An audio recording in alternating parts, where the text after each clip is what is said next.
Thank you for coming this morning.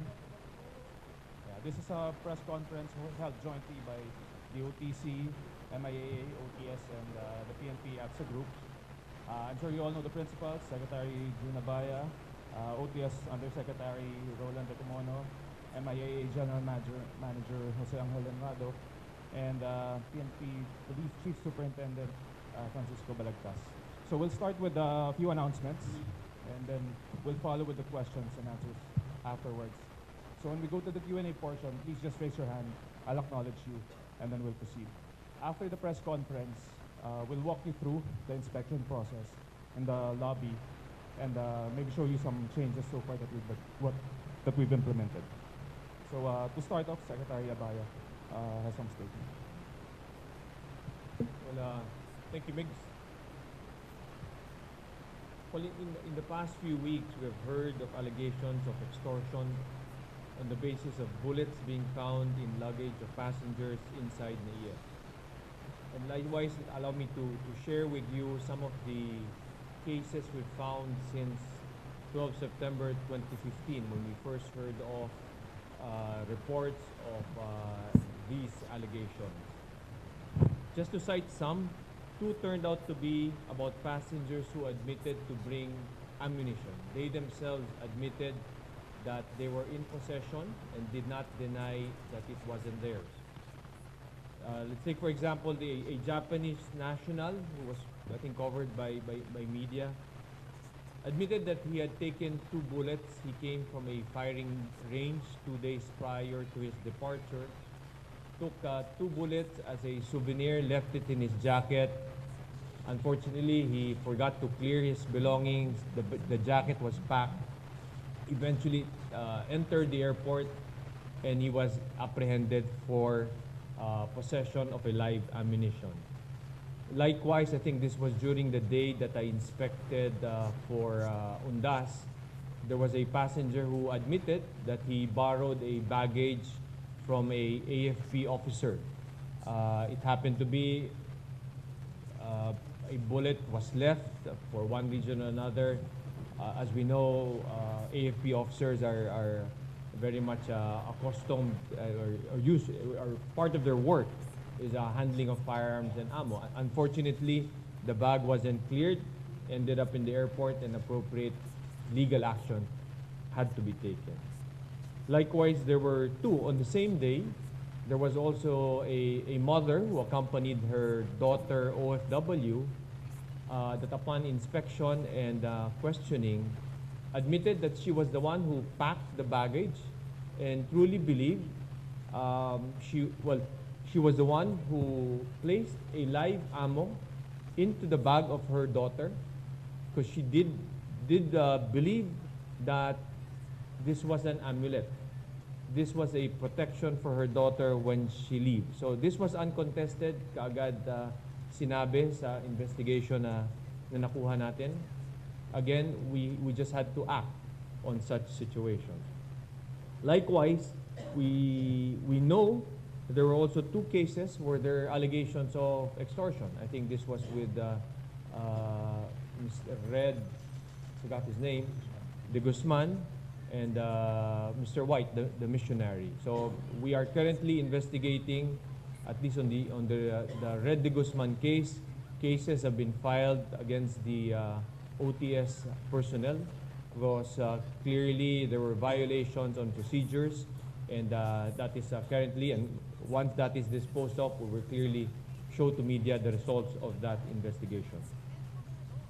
And whenever we have this kind of grave accusations, it is incumbent upon us, government and authority, to look into the accusations and to make a determination of what actually happened. We cannot let this incident slide. Number 1, at stake is the safety and peace of mind of every Filipino.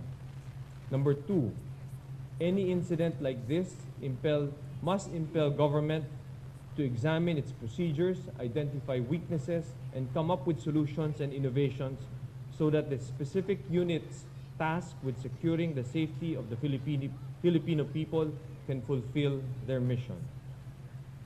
We can take the best equipment and technology, but the strongest and weakest link will always be human intervention. And number three, because our being upgraded after losing FAA Category 1 status was a hard fight. So let me emphasize, we're trying to balance three priorities. There are things that have to be weighed and should be emphasized without any of the three being compromised. First, the responsibility of government to ensure the security of its people against threats brought about by terrorism and other illegal activities. Second, it is also important that our bosses' rights are not trampled upon and that they are not taken advantage of. And third, we cannot simply demonize the people to whom we entrust our safety. To this end, let me assure the public that investigations have been ongoing since day one. And now we are in possession of various data to enable us to make the appropriate response. And just last night, I was made aware of a complaint filed at NBI by a certain Maria Paz Trias of an incident that happened in 27 October. I immediately called up Undersecretary Recomono of OTS. He directed two of our screeners to be relieved of post, and investigation immediately started. We likewise gathered the reports of the OTS on duty, and now we're currently reconciling the data, and we assure NBI complete cooperation and support in whatever data, personnel that they have to interview, and whatever circumstances was happening at that time. So now let me walk you through some basic facts so we could situate ourselves on passengers, volume of passengers flowing through our terminals. Every year, millions go to our airports. For example, in 2014, there are around 53.3 million passengers that went through Philippine airports. Of that number, 34.2 passed through the NAIA complex, the terminals 1, 2, 3, and 4. Those who have traveled have experienced passing through two steps of security procedures before boarding the flight. As you know, karamihan naman sa inyo bumiyahe, there is a screening checkpoint upon entry of the gate to the terminal and a final screening of the same equipment, metal detector, X-ray scanners, before we eventually go to our particular gates. Likewise, we'd like to share with you a chart generated from OTS data where we could see the bullet-related incidents. I think some of you have copies. Clearly, you see there that since 2012, we had 1,214 bullet ammunition-related incidents. Mixture na to ng empty shells, souvenirs, necklaces, and live ammunition. So all-encompassing, anything related, a partial component or a live ammo are all encompassed dito sa incidents na ito. So 2012, we have had and detected 1,214. This is nationwide data. 2013, 2,184, the highest in 4 years. 2014, 1,813. And 2015, as of October, this is partial, 3/4 of a year, it is 1,394. If you look to the data, we call out, diba?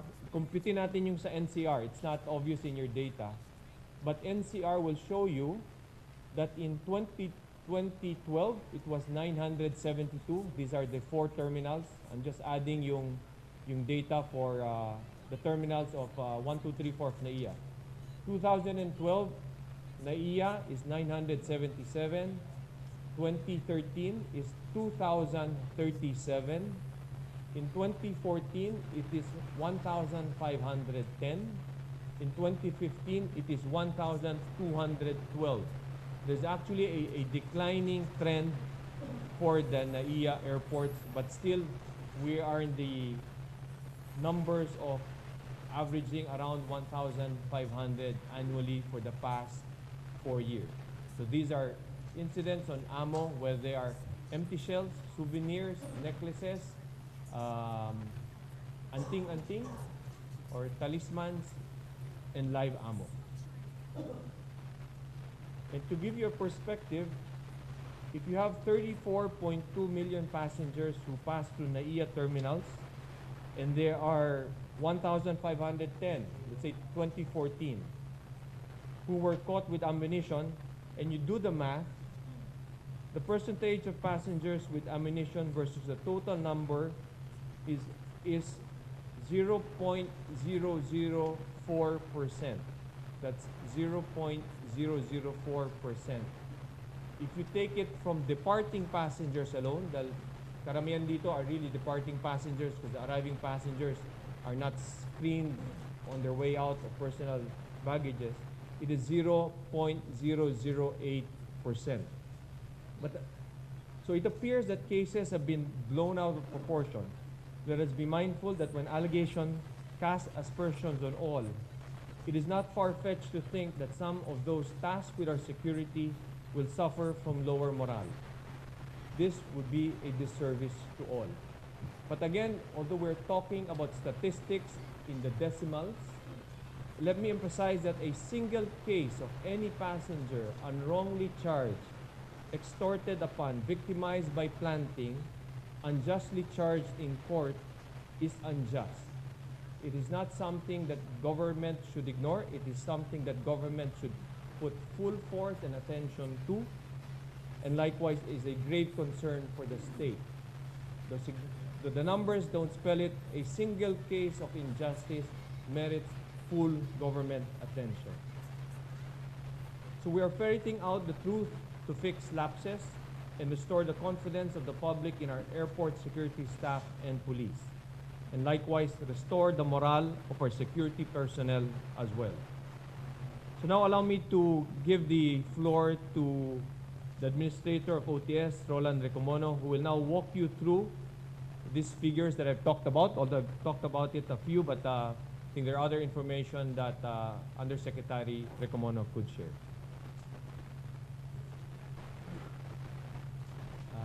Good morning, magandang pong umaga sa ating lahat.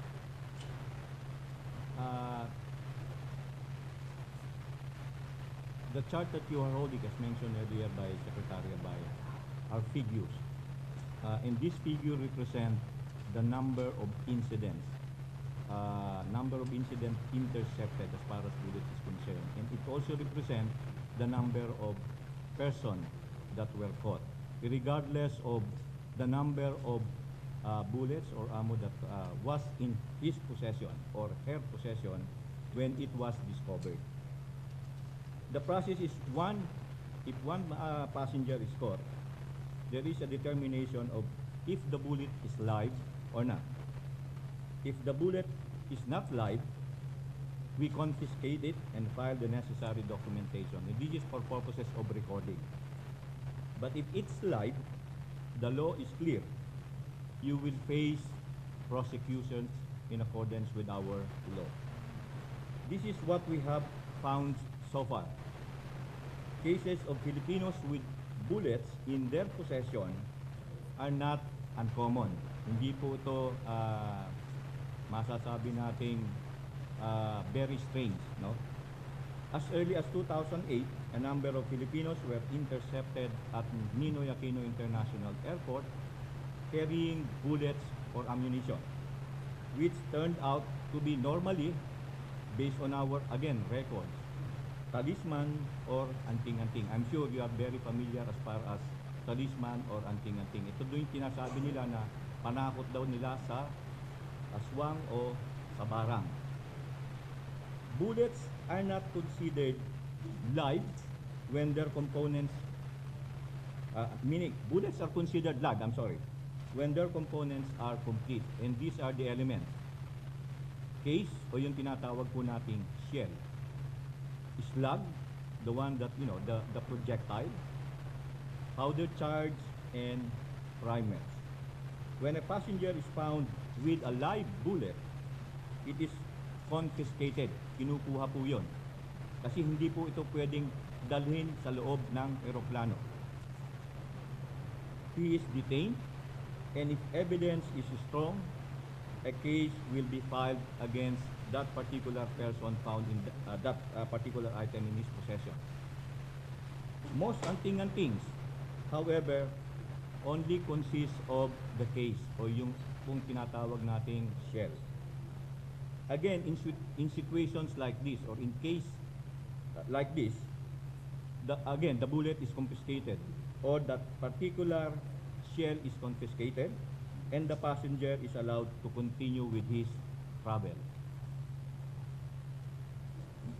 To ensure that there are no opportunities for the planting of evidence or extortion, we have taken the following steps po.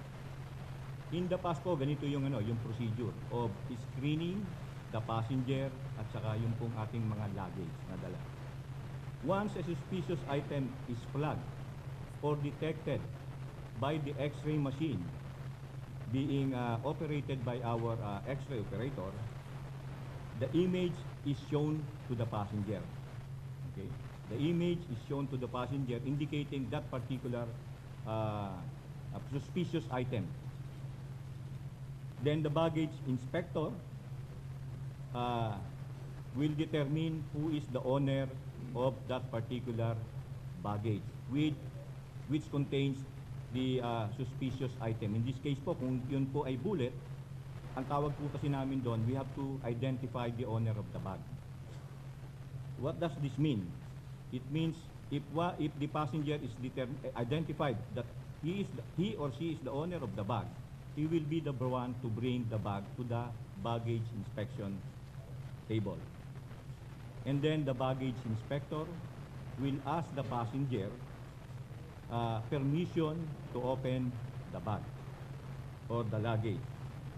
If the passenger gives permission or gives his consent to open the bag, that is only the time that the baggage inspector can proceed with his inspection to open and inspect his luggage.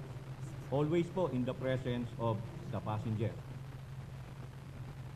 Should the passenger refuse, he or she will not be allowed to proceed either inside the airport or inside the pre-departure or inside the aircraft. Now, because yung mga nangyari po recently, we have revised this particular security incidents. Kasi po ang nangyari, ito po, ang pinagsususpetsa na is yung mga screeners natin po. So binago namin yun to more or less remove that particular insinuation. Effective late September of this year, all baggage inspectors are strictly hands-off, meaning to say hindi na po nila hinahawakan. Only the passenger touches the baggage, removes the items within, and inspects the compartments of the bag to be able to locate that particular suspicious item. Second, additional CCTV installation began last Monday, November 2 po yun. This CCTV were the one procured by DOTC. There will be additional CCTVs per station, and footage can be used as evidence should it be necessary. Numerous CCTVs will enhance our ability to monitor 24/7 and help in ferreting out the truth. And this is aside from the CCTV will also serve as a deterrent to those with nefarious plans and reduce opportunities for extortion by scalawags. Even before any incidents were reported, OFWs and their families received information about prohibited materials in pre-departure seminars conducted, which began as a joint initiative between OTS and OWA. Now, once it's clear that it's a live bullet, meaning to say the suspicious item that was detected, and after inspection, it now becomes clear that it's a live bullet, the procedure is the screener or the baggage inspector hand it over to the Philippine National Police, the Aviation Security Group po. Today we have General Balagdas, the Director of the PNP Aviation Security Group, to brief us or to brief all of you on this. Thank you. Good morning, everyone. I'm Chief Superintendent Francisco Balagtas. On the PNP obligation, it is to file cases against those who found with live ammunition.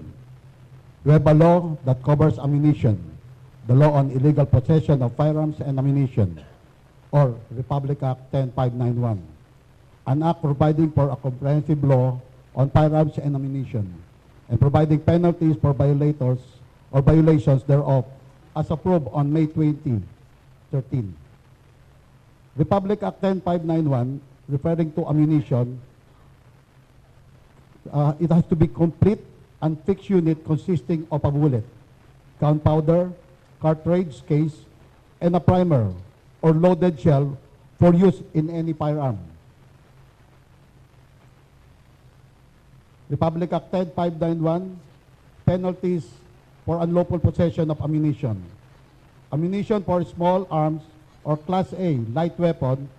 These are self-loading pistols, rifles, and carbines. The penalty is prison mayor with a minimum period of 6 to 8 years. Ammo for Class A light weapons also, submachine guns, assault rifles, and light machine guns. Prison mayor, penalty. Medium period is from 8 to 10 years. Ammo for Class B light weapon, weapons designed for use by 2 or more persons. The penalty for this is prison mayor, a maximum period of 10 to 12 years. Let me point out that such a situation is also not taken lightly in other countries. Just to cite, in Singapore, imprisonment for not less than 5 years and not more than 10 years, and shall be punished with caning with not less than 6 strokes. In Brunei, the imprisonment between 5 to 15 years and between 3 to 12 lashes. In Germany, the maximum penalty for illicit firearms possession is 10 years imprisonment. In Ireland, the maximum penalty for illicit firearms possession is 14 years in prison. Even a single bullet is a danger to life and limb. Take, for example, a 22 caliber bullet which can be fired using pliers or even hammer. Now, the law itself is very clear. Whether it's 1 bullet or 100, there's no distinction. A violation is a violation. Our law enforcers will commit malfeasance if they choose to ignore the law. Now, in investigating the incidents, we have looked at the data provided by OTS, and let me walk each and one of you through our own processes. OTS hands the bullet to us, and we sign a receipt. And it is because it is our duty to handle it and present it to the prosecutor to make a case. We have data on our hand, and we have observed procedural lapses, which in part of the subject matter for further investigation. Let me show you what I mean. In Terminal 1 to 4, OTS recorded 139 incidents in 2015 to date, in which people were caught with live ammunition.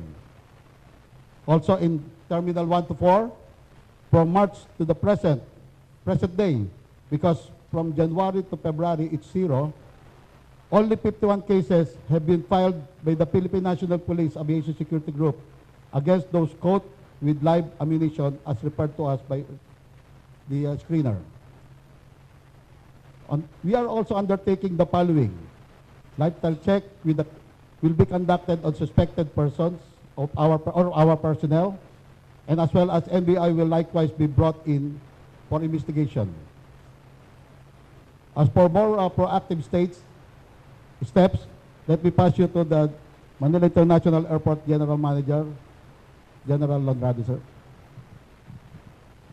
In our discussion with certain stakeholders, one of the major items that needs to be improved or increased is the awareness of the passengers on what is not allowed to be brought inside the airport or inside the plane. In most cases, infractions of this regulation or laws is brought about by lack of awareness. Now, in the case of OTS, nagkaroon na sila ng pag-uusapan sa OWA that the pre-departure seminars being given to the OFW will include what is not allowed in the receiving countries. Now, in order to help and solve the issue of awareness, we're going to put up more signages, visible signages, in order to help passengers, even before they enter, to know what is not allowed and what is allowed. So kung may dala kang hindi allowed, bago ka pumasok sa screening process, tanggalin mo na.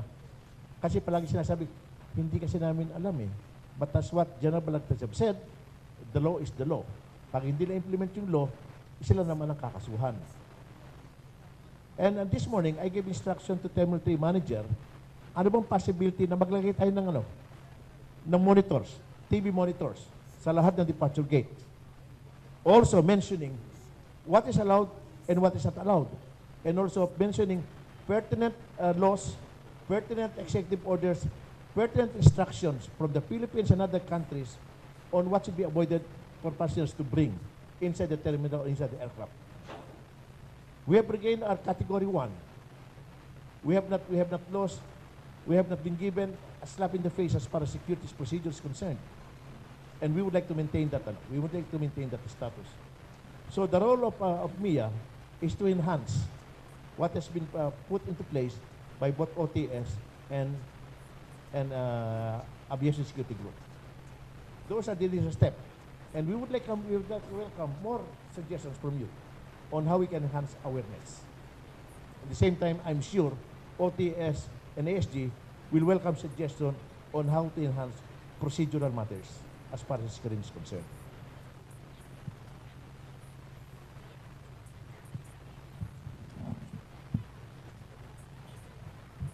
Thank you, Jim Badet. So we've shared with you the facts, and we will continue to share with you the facts that we've gathered and the results of our investigation. And clearly, there are some isolated incidents, though small, we should not take them lightly. We will punish those who are proven to have violated the law.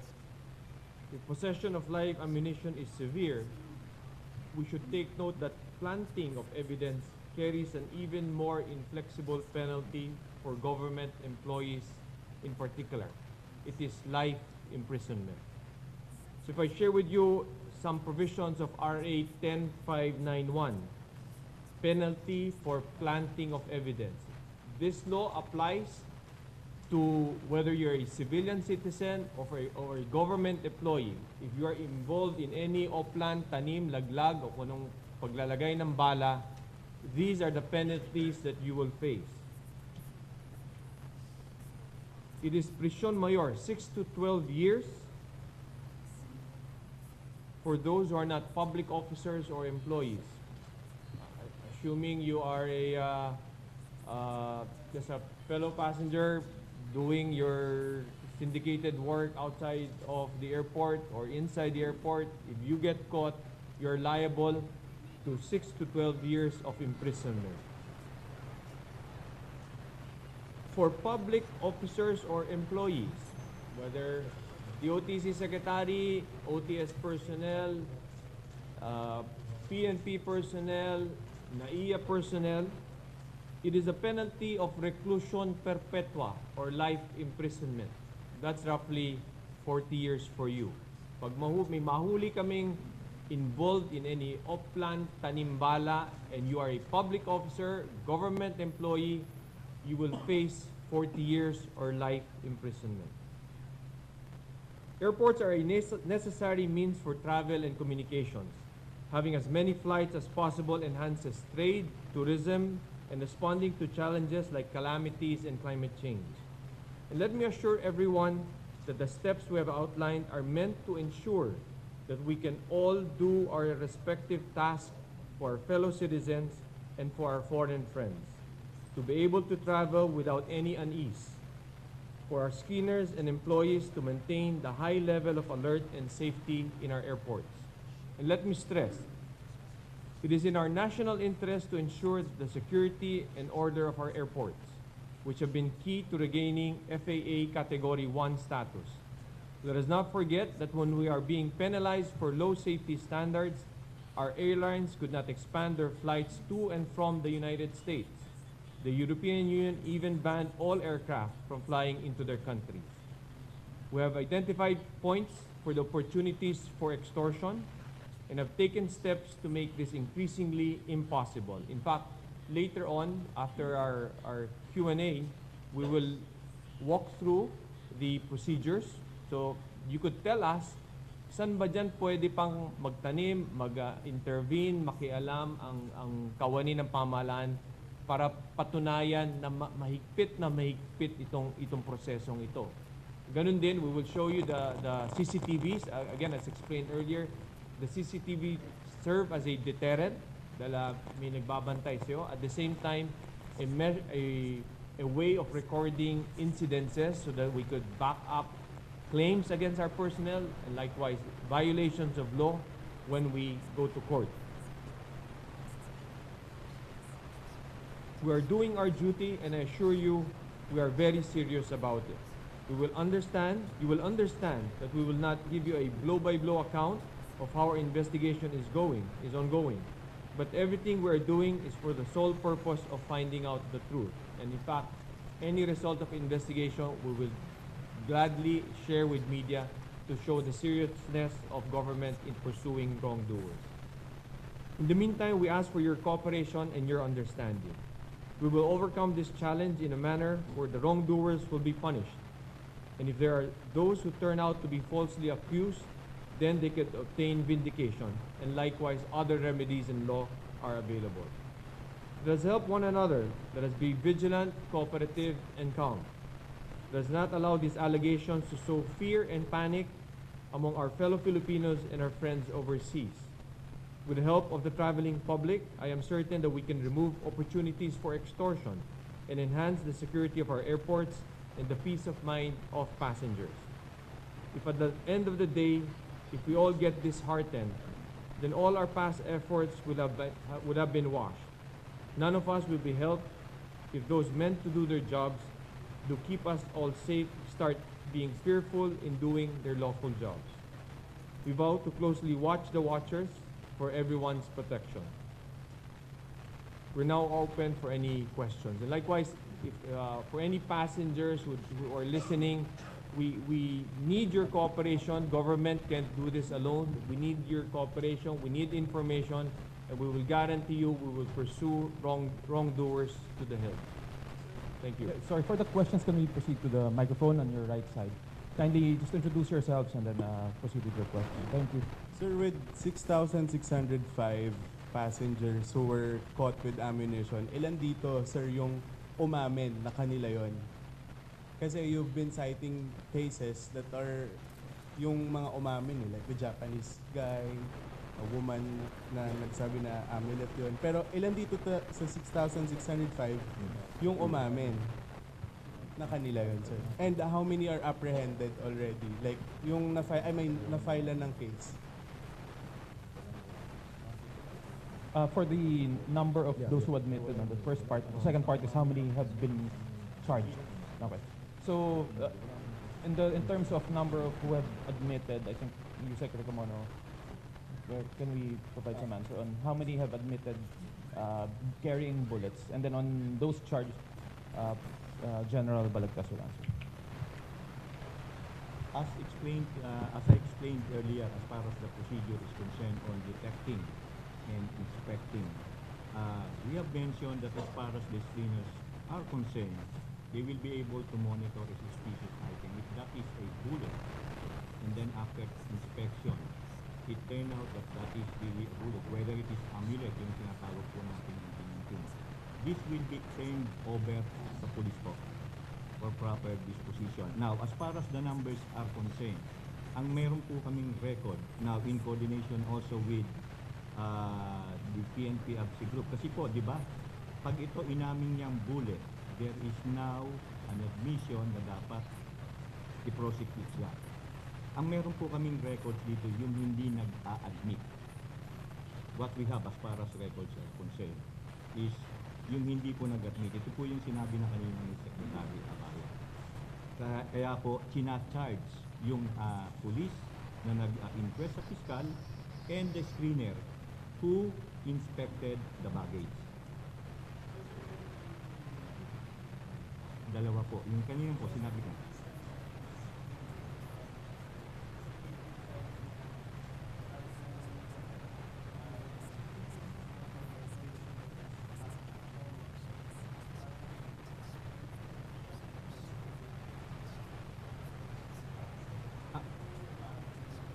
Yung nga po, yung sinasabi ko, yung hindi po umamin. As, dalawa nga po, yung sinabi ni Secretary Abaya, in terms of, kasi itong sinasabi mo is a total. The one that was really, as far as na-report sa media, yung sinabi ba, as far as our record is concerned, ito kasi tine-turn over. Tine-turn over ito sa Aviation Security Group for purposes, kasi po yung screeners natin are not law enforcement. Okay, ito turn over for proper disposition. Yung tanong mo kasi kung ito ba inadmit o hindi. Ang sinasabi ko lang po, as far as the screeners are concerned, dinidetect niya kung ito ay ammunition or not. Because alam niya na kung ito ay ammunition, whether it is amulet or ranting-ranting na tinatawag, again, it will still be turned over to the police. Kasi kung ammunition siya. Ngayon, doon sa investigation kasi, it will now, ang pagkakaintindi ko, as far as that police investigation is concerned, as mentioned earlier by Secretary Abaya, there were two, and this can be confirmed by the Aviation Security Group.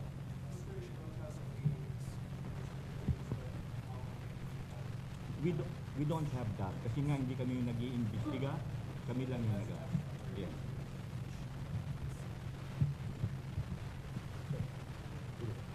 On the part of the Aviation Security Group, as I've mentioned, I can only tell you about what's for this year, because I only assume this year. The total of turned over live ammunition as recorded is 139. But per our record, there are 51 that were charged in the prosecution. In this case, we are still conducting investigation, and I cannot give you right now, as what we have mentioned a while ago. We are still in the process of investigating what happened to the remaining numbers of people.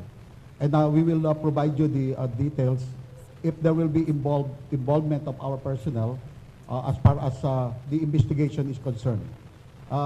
Very clear naman po yun na yung tao namin, once na tinurn over sa amin, we file it in court. Yung question nyo kanina tungkol po doon sa nag-admit, usually I think nobody will admit unless they will file it, because you must remember once it turned over to us, we read the right of the person. So inaulit lang namin yun na yung Miranda right niya, so nobody will admit that it is the right kung sabihin nila yun. But in some cases, I'm not telling everybody, they admit na amulet ko po to. These are also some instances na nagsasalita sila, but not everybody. So siguro you have seen in some of the incidents na lately na nakikita na ng media, nobody will admit na kahit na nakapadlock yan, nakalock yan, they will not admit that somebody put it inside. So I think it's clear. Thank you.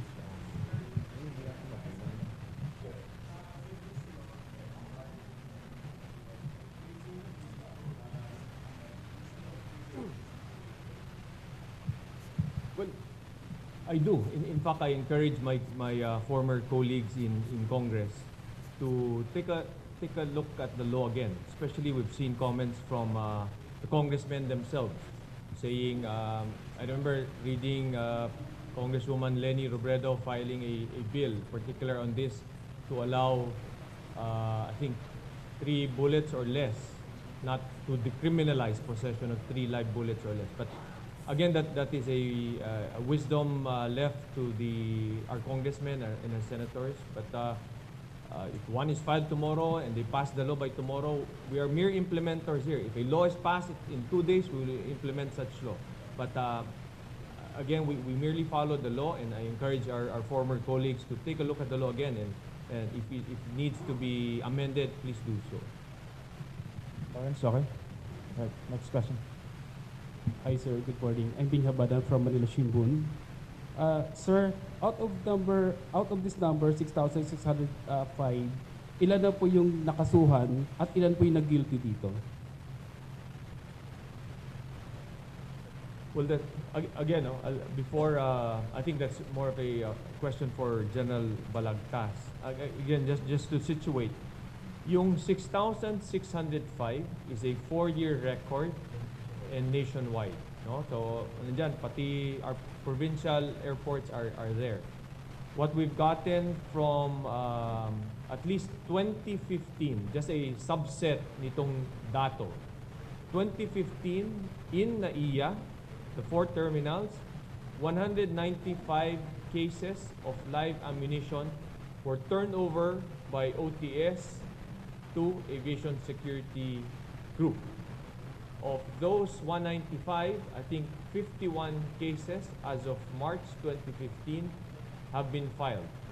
As to those who have been convicted, I think it might be still too early to find out which ones have been convicted or acquitted. Ano yan, nasa judicial process. So, probably General Balagtas could add. Sir, the one that we have in the record is 139, sir, for Terminal 1 to Terminal 4. This is only for 2015 because I cannot answer you from the previous years because it's not my time and it will be very hard to explain. But for the year mentioned, 2015, we have already filed 51 cases. So there are numbers that were still. That's why we are still in the process of investigating this, and we are coordinating with OTS to get all the records at hand. So in our record, there were 51. So still in the Pasay prosecutor, and we are waiting for the result of the investigation. Sir, follow-up question. Just Sir, to add, no, General Balagtas has been here for less than a year. I'm sure the PNP could easily go back to the records and go back even beyond 2012 to show how many cases were filed. so sir, wala tayong record ng 2012, 2013 kung ano na po nangyari sa mga kasong isinampa? May record siguro kung ano yung naisampa, but yung final disposition ng korte, Wala pang decision. I'm sure may records yan, but hindi lang namin hawak ngayon, but may bibigay po. Sir, siguro aware po kayo dun sa panawagan na mag-resign kayo. Meron po bang magre-resign sa inyo? At ano pong reaction nyo doon sa sinasabi ng mga tao na naging insensitive kayo sa issue? Nagkaroon lang tayo ng press conference ngayon matapos kayong sampahan ng kaso. Well, unang-una, hindi ganun yung reaction namin dahil kung magpe-presscon ka lang kung kailan ang kasuhan, so maraming kami yung presscon na naganap. Definitely, no one even thinks that way. Nagpe-presscon ka kung kailan ka kakasuhan. Mali rin yung paniniwala na nagpe-presscon lang kami kung kailan yan at hindi kami gumagalaw from the very start. Marami dito, ayaw naming lumabas kaagad nang hindi namin na-establish yung facts. Otherwise, di ba, kung ba kayo mainis din kung hindi buo yung storya. So, mula nung nakuha namin to, ang quick reaction namin, i-modify kaagad yung procedures. Minsan hindi na namin ina-announce yan dahil ang mahalaga yung implementation kaagad. Ilan siguro sa mga reporters sa DOTC na ikwento ko yan, na nag-modify kami kaagad ng procedure. Iba siguro sa inyo, hindi na naabutan ng kwentong yan, but hindi na nabobroadcast. But immediately mag-react, kaagad, pinako-consolidate namin yung report para malaman kaagad. Kasi ito, halo-halo ring data. So, pino-consolidate namin para madaling maintindihan sa isang pahina. Ano ba yung sitwasyon?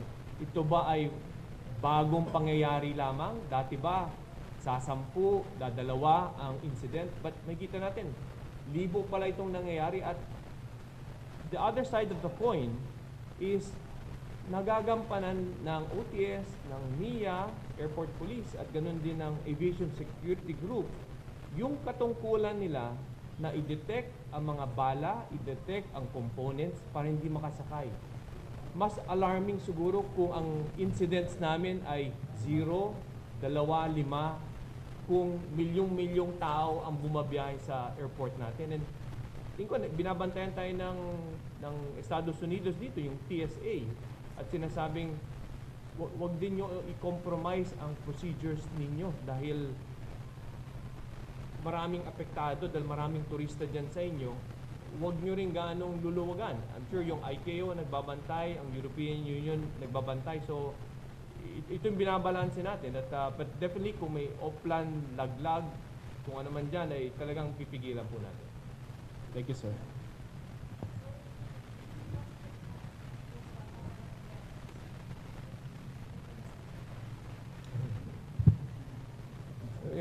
Marami nagtatanong na ho niyan na dati pa sa akin, hindi lang ho dito. Again, kami naglilingkod sa ating bansa. Hindi rin po madali itong trabahong ito. Kami tumutulong sa ating Pangulo, naglilingkod sa bayan at sinasabi namin kung kami ay kabahagi ng anong gawain na makakasira sa imahe ni Pangulo, sa daang matuwid na kinikwento namin, kami ho mismo ay aalis. Hindi kami gagawa ng anumang aktibidades o aksyon na ikahihiya ng ating Pangulo, ikahihiya ng taong bayan, ikahihiya ng mga kababayan po natin Pilipino. Good morning, Rector Mesenis, Business Mirror. Everybody's following the media, no? And many are saying that the planting of the bullets happened outside the airport, and the prime suspects are taxi drivers or porters. In fact, the other day, LTFRB chairman, no, Winston Hines, told of an incident where a seaman complained to his friend that he saw the driver planting the bullet in his bag. So he went to his friend in a boarding house where they took the picture of the plate number of the vehicle. And since the driver, the seaman is in a hurry, he had to take another taxi because nagalit na rin yung taxi driver nung nabisto siya. My question is, have you looked into these allegations? Because clearly, the Tanim or Laglag-Bala do not occur inside the terminal. No? Well, most of the cases probably. And at the same time, may I direct this question to Manager Honrado. No? Now, we have CCTVs, I suppose, aside from the one you are about to buy for close to 500 million pesos. What does your CCTV record from the time that you assumed your office?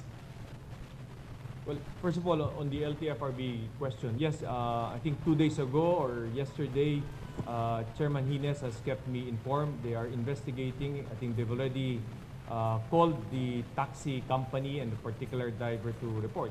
It just goes to show we need cooperation from our citizenry. Mas ireklamo niyo po, actionan ho natin. But it is also quite challenging for law enforcers to act on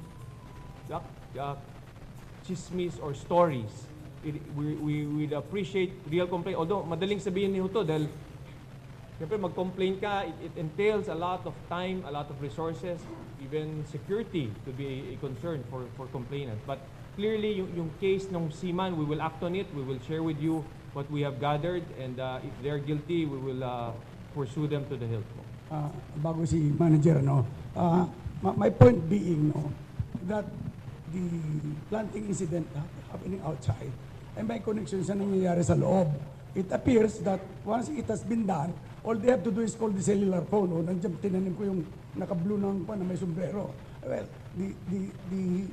the point being made is that there is collusion between the two groups, yung nasa labas at saka yung nasa loob. That is possible, no? But again, there are stories like itong pasahero, sabi niya, nanghiram siya ng bag sa isang colonel at nagkataon na naiwanan yung bullet. So clearly, I'm sure yung colonel, he didn't plant it. Nagkataon, siguro nag-firing range siya. So there are a lot of possibilities. That could be possible, but it is very difficult at this point to generalize given the facts na there is such a modus operandi, a syndicate operating inside, outside of the airport. But again, if you have information that you have that we could act on, please pass it on and we'll act on it. GM Manalo. The question is, what are we taking as far as city are concerned?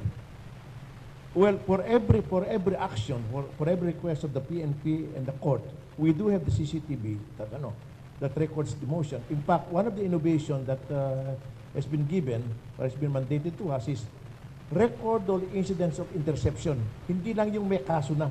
Lahat ng interception, and we started this last Monday. So, pag na-trigger kami ng interception, kasi yung mga CCTV natin, may lifespan yan eh.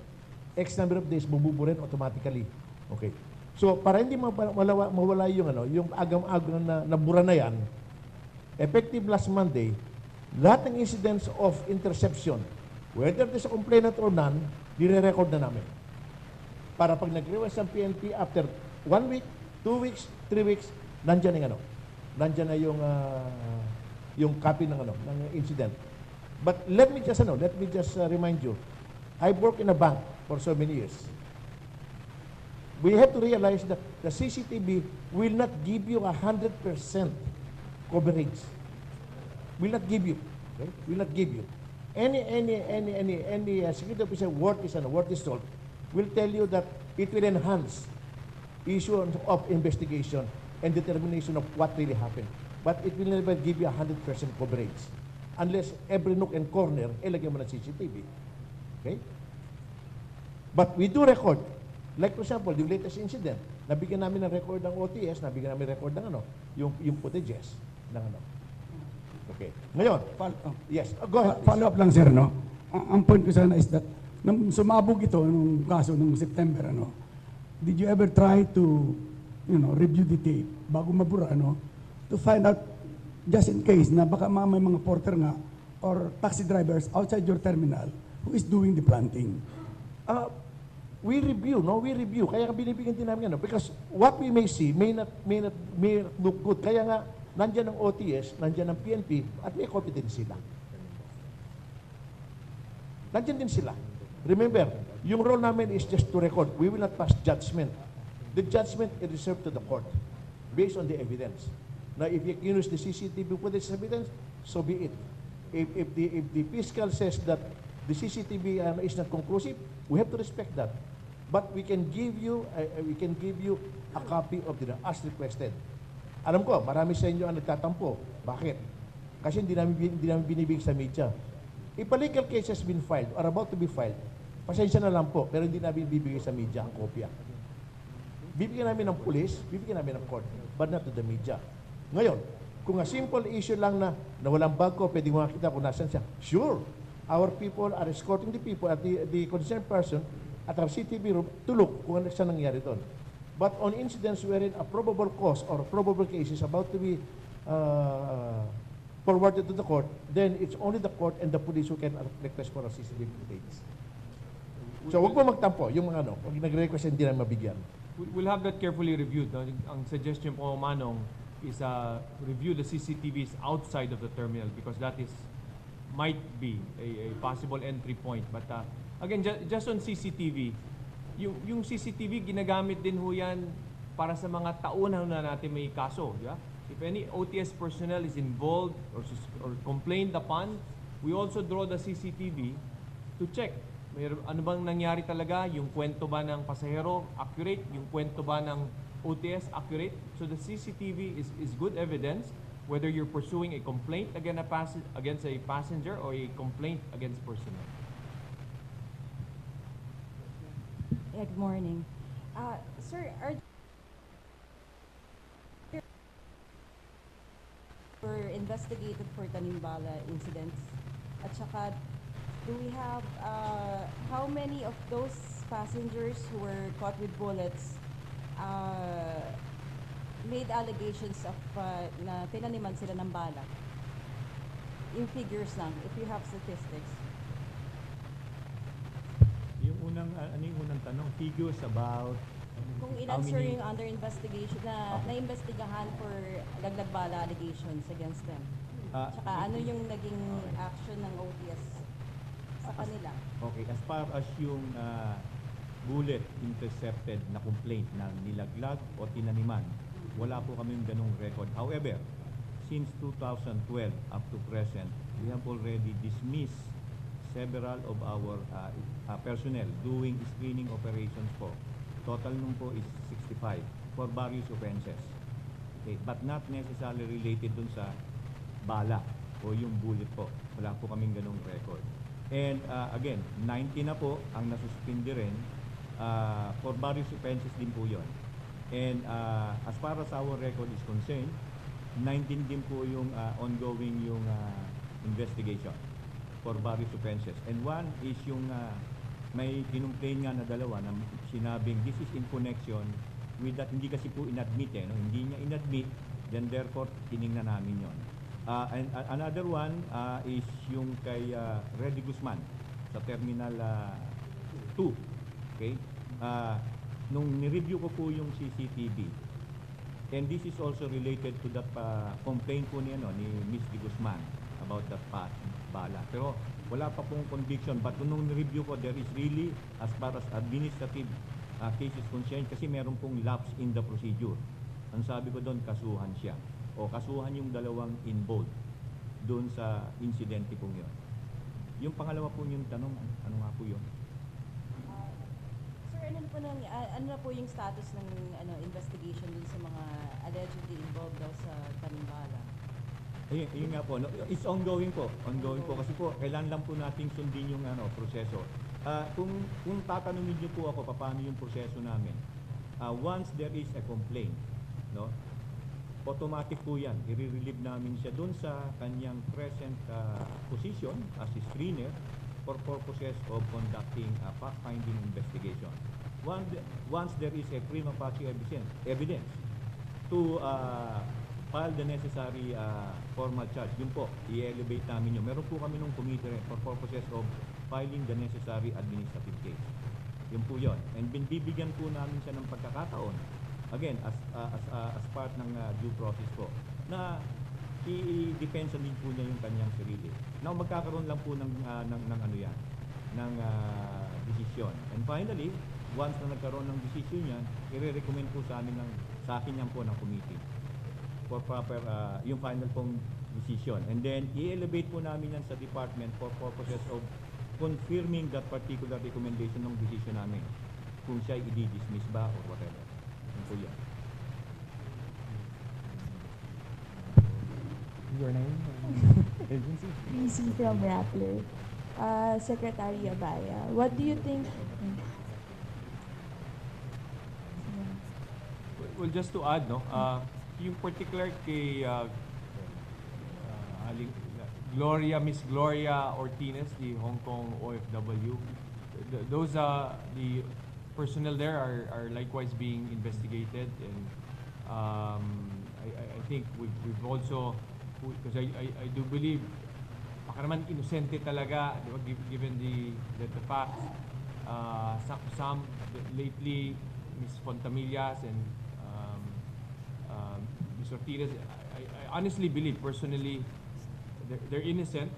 Yun lang, pag magkakitaan ka ng live ammo, it's very difficult for law enforcers to just turn a blind eye. Kaya talagang inimbestigahan, and the prosecutor has to play its role. Meron bang enough evidence na kasuhan sila? So, their OWs, I think, OWA coordinated with OWA, na tulungan din sila in whatever support that government could give to them. Dapat po talagang matulungan din po sila. Sir, what do you think is the economic impact of this alleged scam? Because it's causing paranoia among tourists. Do you see a decline in tourist arrivals? And moving forward, what are your concrete steps to gain the confidence of our tourists?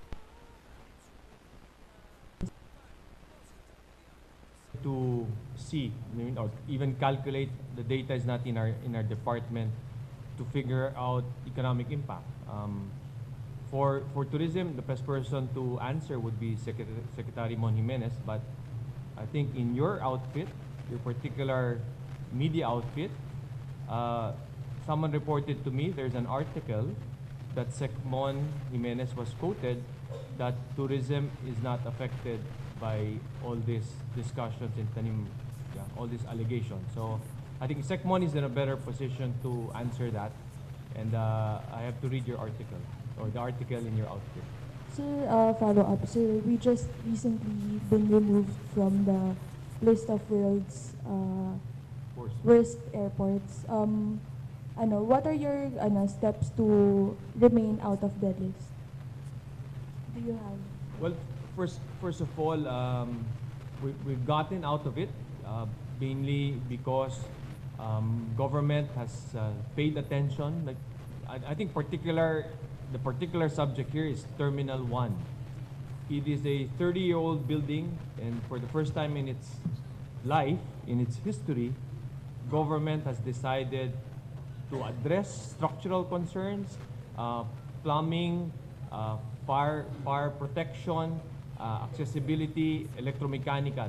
For the first time in its life, a government has decided to renovate, rehab, and bring back Terminal 1 to its design capacity and its original design for passengers. What we intend to do is to continue this. In fact, we have plans for Terminal 1 to build a greeters area, a much more decent greeters area na kung saan yung mga kabarangay natin, di ba, kapamilya natin na naghahatid, nagsusundo, they're behind bars here, very uncomfortable. Diba? There are a lot of issues. So, ang gusto namin magtayo ng building na komportable sila, na safe sila, na maayos sila makapaghintay o maghatid na kanilang mga pasero. In Terminal 3, we are terminating Takinaka. They're about to leave and close out their contracts here. But there are other additional works that we continue to improve on Terminal 3. We have a NAIA PPP O&M online to allow private sector to come in to replicate what was done in Mactan, Cebu.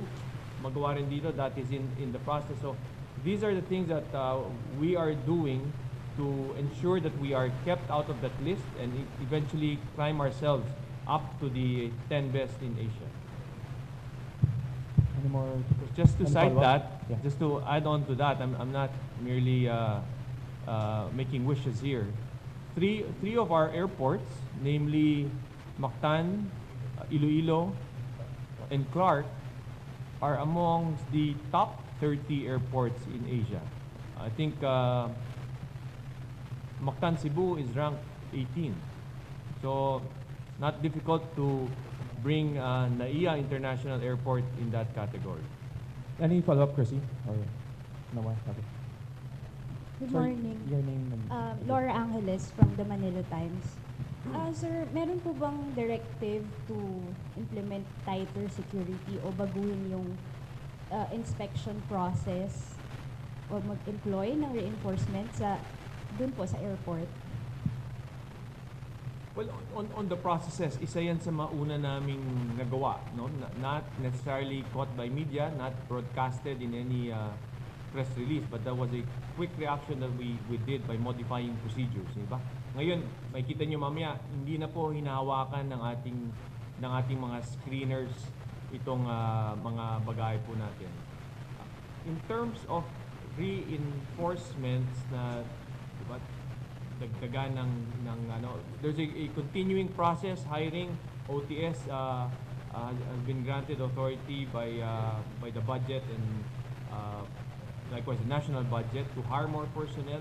I'm sure PNP is doing the same. Likewise, NAIA is enhancing their capacity. But additional reinforcements, nothing really off our planning. But probably what we could also do is enhance our counterintelligence activities if indeed there are allegations coming from within, and that's the role of counterintelligence. Thank you, sir. Sir, Joyce po from DZXL. For GM Honrado, sir, allow niyo po ba yung PAO na mag-deploy ng kanilang lawyers sa NAIA para i-assist yung mga biktima ng Tanim-Bala? Allow who? PAO po, Public Attorney's Office, allow niyo po ba na Why mag-deploy? not? I mean, everybody's entitled to legal services as long as they're within the parameter of what is allowed by law. Why not? I don't see any reason. In the same manner that you are allowed to come up with your own lawyers, if the Public Assistance Office of Attorney Persida Acosta comes into the picture, why not? I mean, they have done this in so many instances, and I don't see any reason. From my point of view, being not a lawyer, I'm not a lawyer, but I don't see any constraint or any legal barrier in allowing them to provide legal services. Actually, that goes both ways, no? If you are passenger unfairly, we welcome PAO. In fact, encourage them to come in and render services. Likewise, for OTS personnel, PNP personnel who are sued in their private capacity or charged for any crime on their individual capacity, I hope and do hope and encourage PAO to likewise be available for government employees who are also charged. Sir, I'm Andre Calonzo from Bloomberg. Secretary Abaya, since we can't give forecasts or figures on the tourist arrivals, how do you see na lang po this alleged scam affecting our image, the image of our airports locally and to the international community, since this news has already been picked up by international news bureaus po? I think what is important for travelers and people planning to fly to the Philippines is to project, to show government is doing something about it. It is not something tolerated. It is being paid attention to by government. In fact, what we're doing here, I hope you do get to explain what we've discussed, because you will be our conduit in explaining to people out there planning for travels to the Philippines that this is something that government is looking into. So far, we have not established any facts to show any syndicate happening, planting, but again, we assure them as well that any evidence, any personnel involved, we will pursue them and throw the full books at them. But again, just to show and assure them, the data, the decimals will show, considering we have 34 million passengers who come in and out of Manila, you have 1,500 cases, you're in the 0.008%. But again, I tell you, any single passenger who is wrongly charged, who is planted evidence, this deserves all the attention of government that shouldn't happen to them. Sir, do you see this also having an impact on our security preparations for the APEC summit? This is happening next week already, so magkakaroon po ba ito ng impact? Well, APEC preparations are ongoing. This could easily be assimilated. I'm sure our security personnel are taking this into consideration. It shouldn't divert from the original plans, because that's the highest level of security preparations we need when APEC is coming in. So this will be one of the facts or the presumptions in the security plan, but I would guess it wouldn't divert much from the original plans. Sir, some groups are floating the idea that this is only a demolition job against the administration. Do you subscribe to that belief, and who exactly is being demolished here? Well, first of all, I will, before you come to a conclusion, I will tell you, it will be self-serving on me to say this. But I should ask you, what is your impression of things happening here? We are sharing with you data. We will show you procedures later. I hope you'll be free enough, even though you'll be not recorded, to share with us your comments, because only a third-party, impartial person, credible person, non-government could honestly tell us if indeed may kababalaghan ba rito o may nag-ooperate lang. Your inputs will be very important. Sir, you've been on the job for almost 3 years. 3 years. Is this the first time you've heard of this supposed racket, the bullet planting racket, or have you heard about this in the past? The Oplan Laglag-Bala, I think it's, well, siguro, none of us here are more than 4 years. We'll ask that. But the Oplan, the coinage, the semantics, the term is new. For me, I think it's fairly new. But if you look at the incidents, incidents, it's been happening, and we are in the thousands. And trabaho talaga yun ng gobyerno eh. I-detect ang mga basyo, i-detect ang components, lalo na ipagbawal ninyo na sumakay ang live ammunition. Then otherwise, we will be violating international treaties. Other states will complain why live ammunition gets to board the plane. That's a very serious concern. So just the fact that we detect it, we are doing our job. Ang injustice dito, kapag may nagtatanim o may naglalagay at ini-incriminate, lalo may nag-extort, no? But again, the anting-antings, way back in 2008, there have been warning issued by DFA, avoid doing this. I personally would say prayers is a stronger protection rather than ammunition or amulets. But again, we would greatly appreciate your independent analysis on this. An impartial, non-government assessment would be greatly appreciated.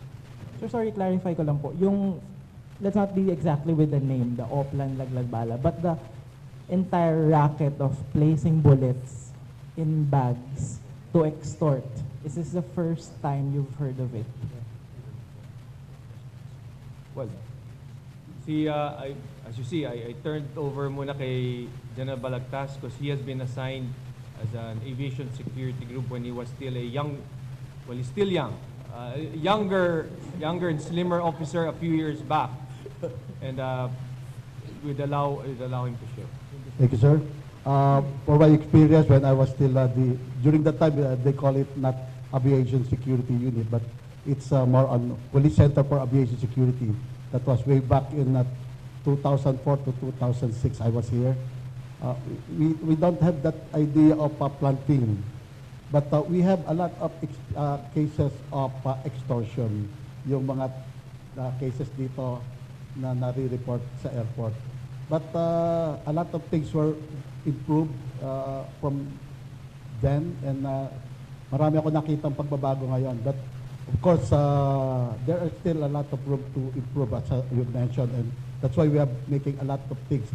Isa nga doon sa nakita namin doon is yung procedure on investigation. That's why we can now prove, before kasi that help us in our investigation as a law enforcer, yung doon sa x-ray, yung sa x-ray machine, monitor, doon pala makikita mo talaga kung if there is something that is planted. So if the planting is on the end, it is mostly, they mentioned it at the end of the baggage inspector, sabi kasi nila dito daw nilalagay yun.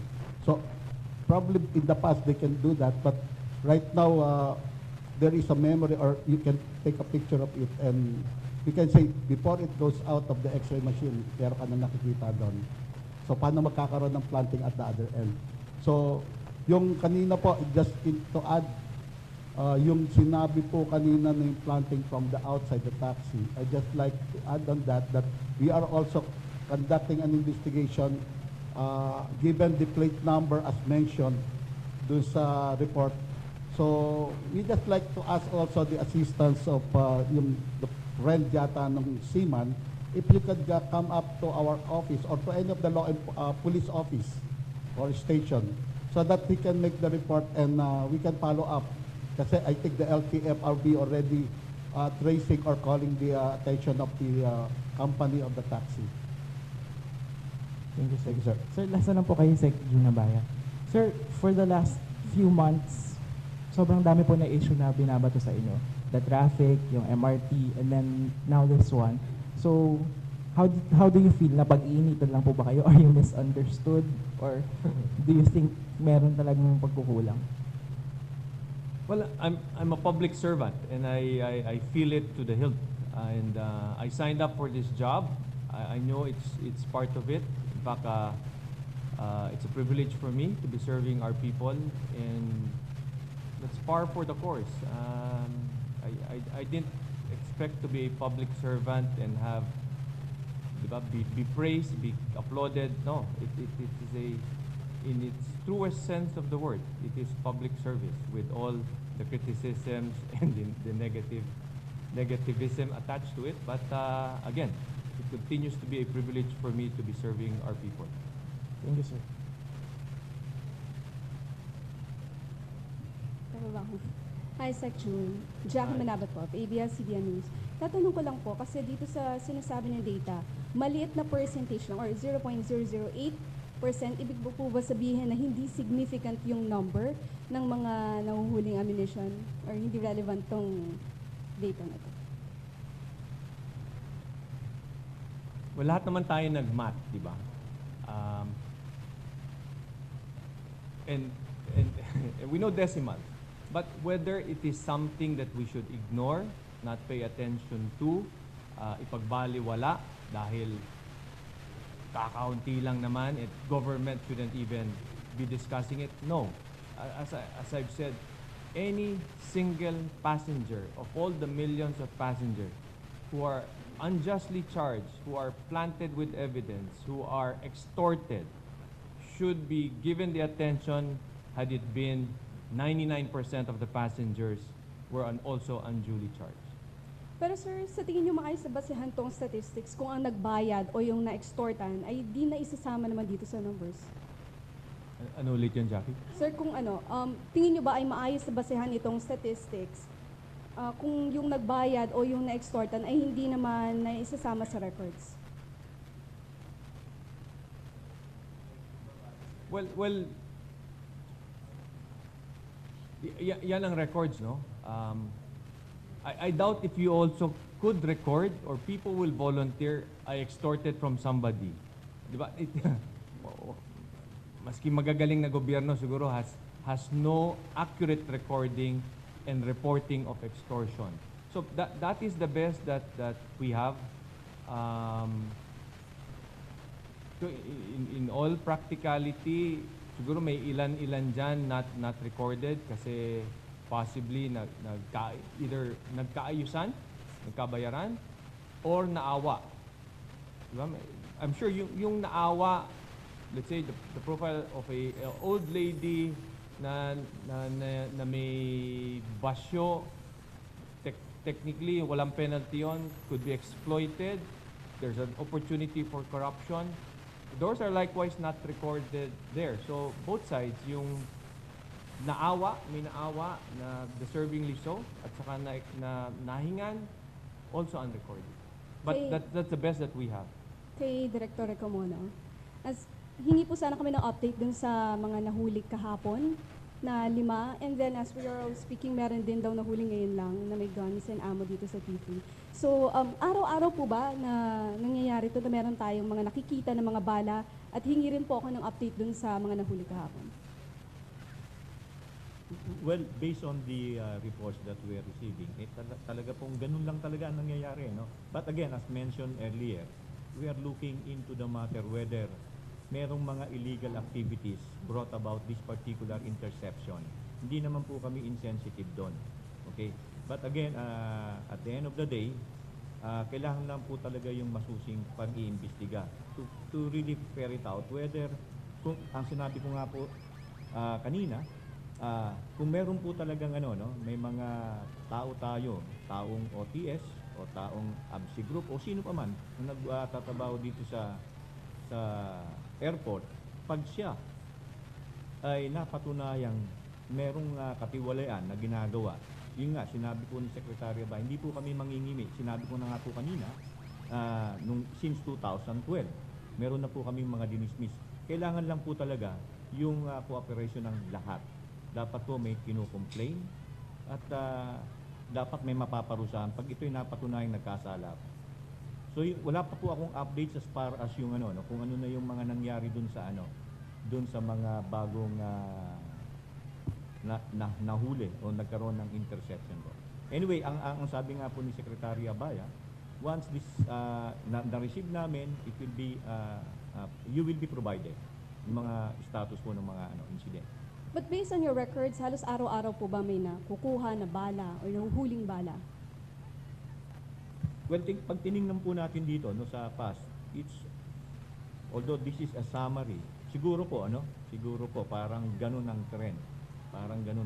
Kasi nga pag tinignan natin yung pasahero, although this is nationwide, pag tinignan natin siya, may makikita tayong Kasi figures lang ito, no? Parang pag tiningnan natin, oo nga, parang araw-araw mayroon. Yun yung aming tinitingnan, ayun ang aming iniimbestigahan. In fact, tinitingnan din namin saan kaya bandang nangyayari ito.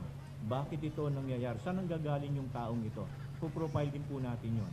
Kasi kung ang issue dito ay ang sasabihin nila ay anting-anting, o ito ay amulet, or whatever, o nanggaling ba siya sa firing range, mga tipong ganun po. Sir, kay Sec Jun, naniniwala po ba kayo na may sindikato? Sindikato itong nangyayaring Tanim-Bala? Honestly, again, di ba, hindi dapat akong tinatanong dahil kami nagpapalakad dito. But as an honest, as honestly as I could state,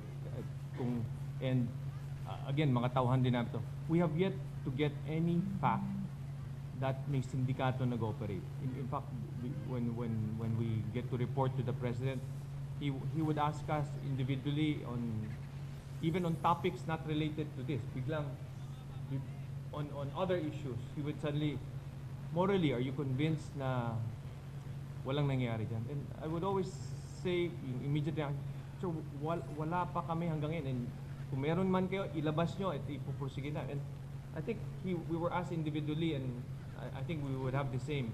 We have yet to, but again, if the question is, may opportunity ba na mag-extort, mag-exploit? Yes. Then I could honestly, there are opportunities out there. Kasi unang-una, hindi alam ng ating mamamayan na yung pagbasyo lang ang dala mo. Actually, ang gagawin lang naman dyan, i-confiscate at tuloy ka na. Walang penalty yon. Siguro, an entrepreneur could always say, hindi alam nito ang batas, ang tingin niya magmumulta siya. So, papakita ko sa kanya, may multa ka, makakatipid ka kung akong kausapin ninyo. So, those are the things na kailangan namin ng kooperasyon ng taong bayan na pag may ganun, tulad nung nag-file sa NBI, we welcome that and we will pursue people who are involved in this. Sorry, balik ko lang po kay Director Rico muna. Sir, gaano kayo kadalas mag-reshuffle? And may plano na ba kayo mag-reshuffle ulit dahil dito sa incident ito? Maski nung una pa, no, ang naging patakaran ko na dyan is really to avoid yung familiarization. Ang nire-rotate po namin dyan is yung, kasi ganito po yan, ano, merong supervisor in isang team, and then bawat checkpoint, yung isang checkpoint po, kung initial ka o final ka, meron pong team leader yon. And then of course yung mga screeners po. Niro-rotate po yon. Yung supervisor, niro-rotate siya. Hindi lang siya dito, niro-rotate din po siya by terminal. Yung pong team leader, ganun din po. And of course, yung ano din po, yung members ng team. Kasi nung dumating po ako in 2012, ito yung aking napansin. This is what I've noticed. Yung team, niro-rotate mo nga siya, pero buo. So, still, isang team siya. Kung merong alimbawa lang po, ano, na may pagdududahan ka, the best thing is really to rotate them. So, yun po. Ang frequency po niya ng pagkakaintindi ko na nirecommend sa akin is, I think semi-annually. Rotate po yan. Terminal at saka by team po. Pero ito pong nagkaroon na tayo ng ganitong issue, sir. Will you rotate them immediately or? Yes, nire-review po namin yung shifting at saka yung rotation policy. Again, yun nga, sabi nga po ni Secretary Abaya, we welcome any suggestion.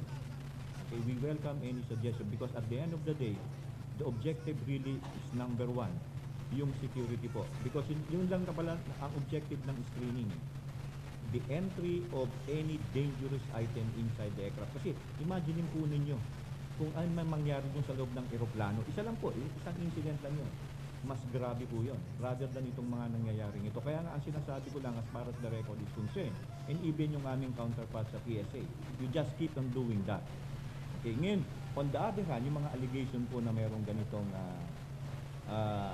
katiwalian, that's another subject of investigation po. At hindi po kami, ang sabi ko nga po, hindi po kami mangingimik. Pagka talagang meron yan, records will speak for itself. Dinismiss po namin yun, sinuspinde. Ang kinakailangan talaga, continuous. Continuous naman po yung aming pagmomonitor. Last question po, to anyone, saan po kaya nagkaroon ng pagkukulang? Start with GM, sige. Yes, from my point of view, no, nasabi nga ni Mix kanina, after this, we're going to go through the screening system. Kasi from our point of view from my point of view, halos araw-araw nakikita ko screening yan.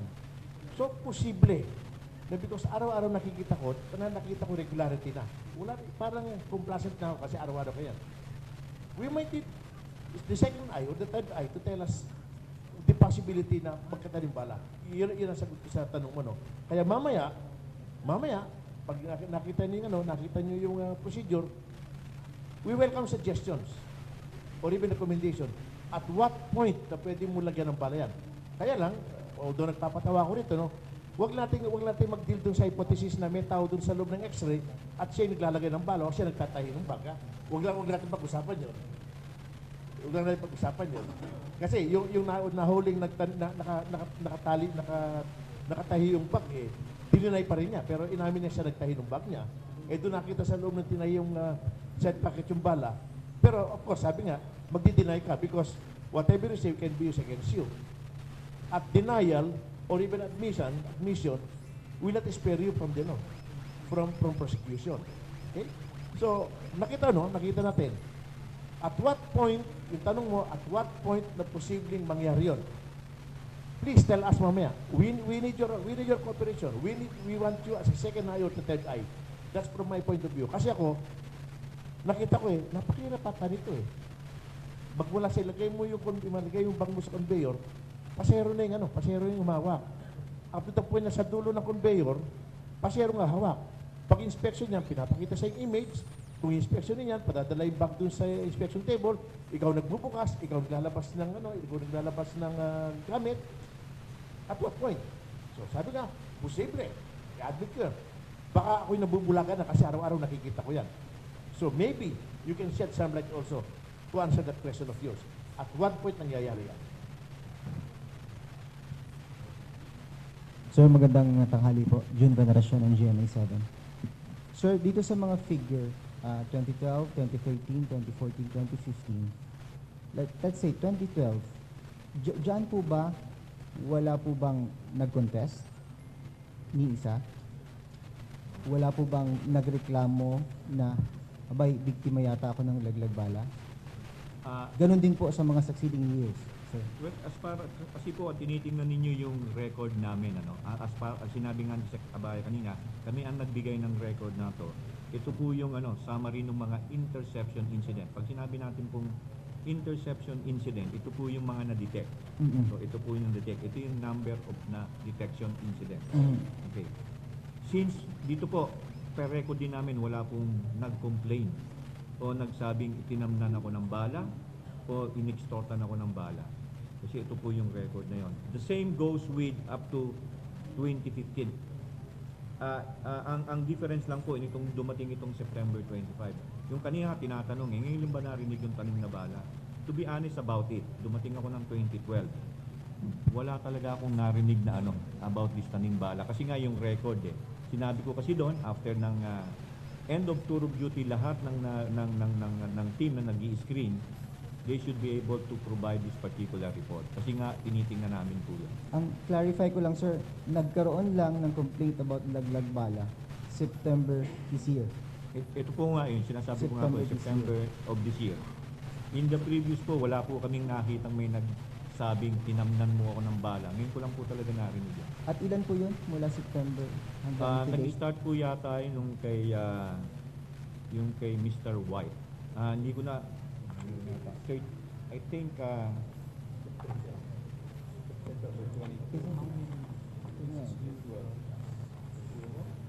yun nga, isa ko sinasabi. parang September 25 yata yun.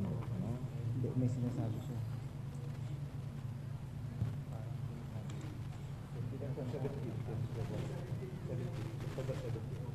September 17. September 17, yun lang po. And then onwards. Okay, wala lang ako yung exact figure. So ilan yan? Sir, para ma-establish lang natin, sir, ito kasi yung core ng controversy ngayon. Okay. Para makita lang natin ilan lang. Right now, nung mag-start ng September 17, so far dito sa hinawa kong record is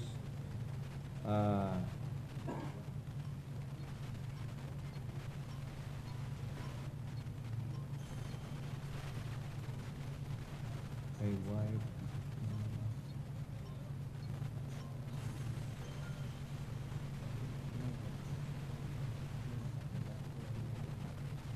Yung incident, yung incident is, dito sinahawakan ko is 14. 14 po, 1-4.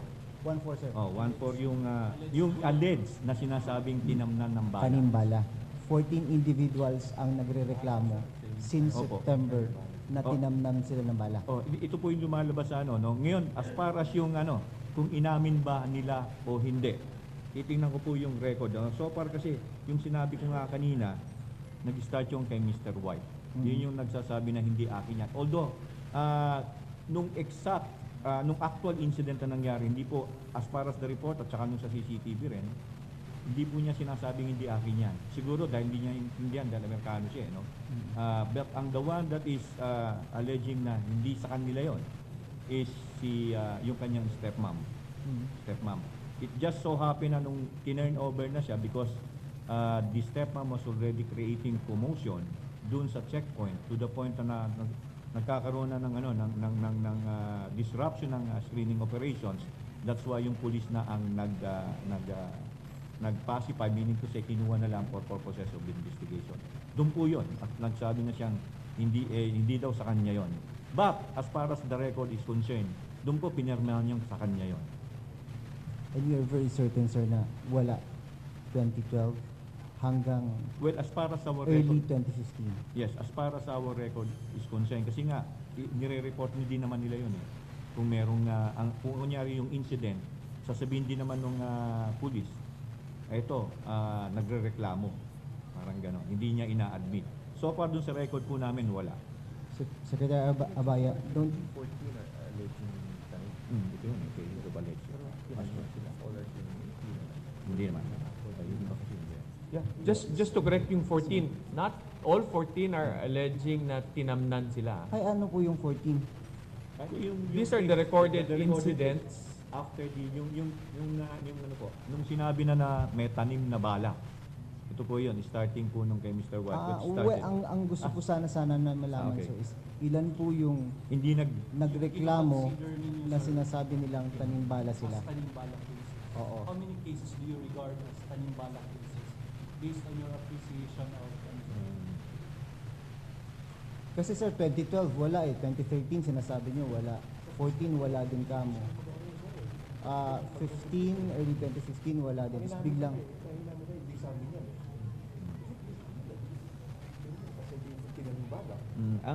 yes. Ang dito so far ang kaya ang sinasabi namin, ina-allege niya. Kasi nag-start lang ito ng ganun eh. Hindi niya ina-admit na kanya na yon. Para ang naging trend ganito eh. Every time na makikitaan ka ng bullet, dun makitaan ka na nagkaroon ng detection, the usual denial is hindi sa akin yan, it's either sinakyan na yung term na yon. Yun ang sinasabi ko lang dito sa... Ilan po yun? So para sabi ko nga dito, na nag-contest na hindi sa akin yan. Kasi parang yun na i-equate din sa Laglag-Bala eh. Hindi akin yan paano napunta siya. Siguro... Yes, just to emphasize yung sinasabi ni Commodore Comono na wala nga amin. Kasi basically, kahit aminin mo, pero sa official hindi ka aamin eh, because it will be used against you. Ngayon, on the other hand, kahit na aminin mo at nakita yung live bullet sa'yo, hindi ka pa rin exempted eh. Okay? Now, let's look at one case, yung kay Fontanillas. Okay. Alam naman natin ang kwento niya, di ba? In-x-ray yung hand carried niya, may nakitang image ng bala, pagkatapos tinawag siya, pinakita sa kanyang image ng x-ray, paglabas ng ganyan hinampas niya yung bag niya, tapos ang sabi, huwag galawin niya, hindi dumating abogado ko, kinover naman yon. Dumating si abogado. Yung abogado ang nagbukas, nakalock yan by combination lock. Abogado ang nagtanggal ng mga laman sa loob. Nung natanggal ang laman doon, sabi ng abogado, pwede bang padaanin natin sa x-ray uli yung bag. Pinadaan uli yung x-ray na bag. Nakita pa rin yung image ng bala. Nakita sa side pocket, may side pocket na nakatahi. Inamin ng matanda na siya nagtahi. Binuksan ni lawyer yung side pocket na nakatahi. Ginamit pa ngayon doon sa video, ginamit pa yung knife para buksan yon. Nakita pala. O ano sabi ng matanda? Hindi sa akin yan. So ganun ang situation eh. Ano sinabi niya? Hindi lang kayo nagtatanim, magician pa kayo. Pero hindi niya inamin. Kasi walang aamin talaga eh. I mean, let's face it, walang aamin. Sir, pero balikan ko lang. Yes, pero yung sabi ko, merong hindi, Oo nga, babalikan ko nga lang sana yung point eh. Na, ilan ang umamin? Ay ilan ang contest? sir, ilan yung nag-a-allege, ilan yung nagka-countercharge na yan ay nilagay sa amin. Yan ay nilaglag dyan sa... Sabi ni General Balagtas, isa pa lang yun na countercharge, yung kinasuhan ni yung abogado ni isa pa lang nag-countercharge. Si Boy. Yung kay, as far as we are concerned, yung kay, yung OFW, nag-file na sila kasi sa amin ng, actually hindi naman talaga yun sa Tanim-Bala, but on the process of investigation, yung dalawang pulis namin, as well as yung commander for filing the charge of illegal possession. But yung tungkol sa Tanim-Bala, as far as we are concerned, may mga puro allegations pa lang, wala naman lumutang. Except yung kay Trias pala yata, sir, yung nag-file sa... NBI? NBI, yes.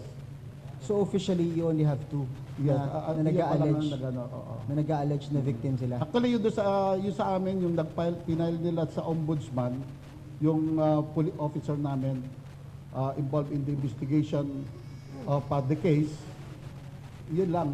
Pero as para, we have to clear, our stand here is the PNP is after the fact that we are investigating only after the case was referred to us.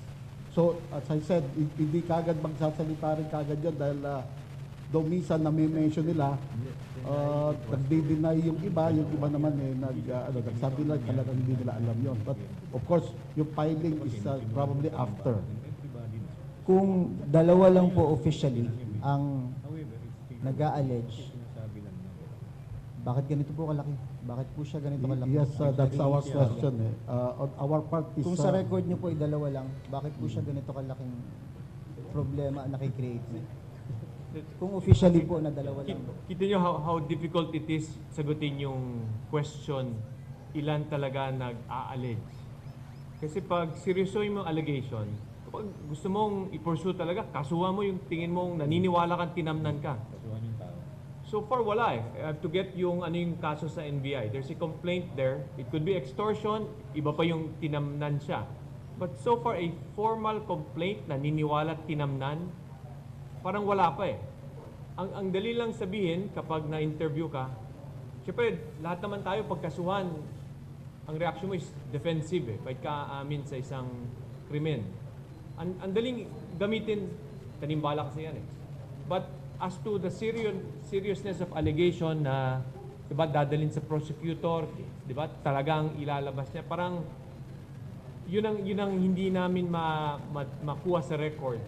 Alin ba yung seryoso nag-a-allege o yung defensive mechanism niya ring sabihin, Tanim-Bala lang yan. Although, kumbaga may krimen na siyang posibleng na violate. That's the difficulty po dito. Maraming sumasakay? Gustong sakyan na Laglag-Bala? Is that what you're saying, sir? Parang naging defense mechanism yung mga nila. nakikita, natural yun eh. Kapag mahuliin ka ng live ammunition, let's say tayo lang, mano, it would be a human nature to come up with a convenient defense. At tinamnan kasi ako. But lahat to kwento lang naman, bahala na pagdating sa prosecutor kung may pasihan ba na tinamnan siya, may pasihan ba siya ang may kagagawa ng live ammo. So very very difficult to really distinguish the records. But as to a serious allegation na hindi lang defensive mechanism, at most 1, 2, baka 0 pa nga, depende kung paano himayin lahat yun. Ron Kalunsad of Kyodo News, Japanese News Agency. Just to confirm, pursue yung question ni Jun, sir. If I may rephrase the question, sir. So, among those that came out in media, how many of those cases do you regard and are investigating for possible bullet planting cases? 2 or 0? Wala naman nag-file ng kaso. Dapat sa kanya, walang nag-file ng kaso. May nag-file ba ng kaso? Wala. Actually, no one filed a case. So, Kasi dapat sa PNP natin, parang there are none. Okay. There are none. I think you are referring dun sa ano kasi may nagsasabi ang Yes, sir. ang sinabi ko kasi kanina once ito mga sinasabi kasi para lang mawala yung innuendos, di ba? Insinuation. Ang tendency po kasi namin yan sa matter of procedure is really to relieve those personnel.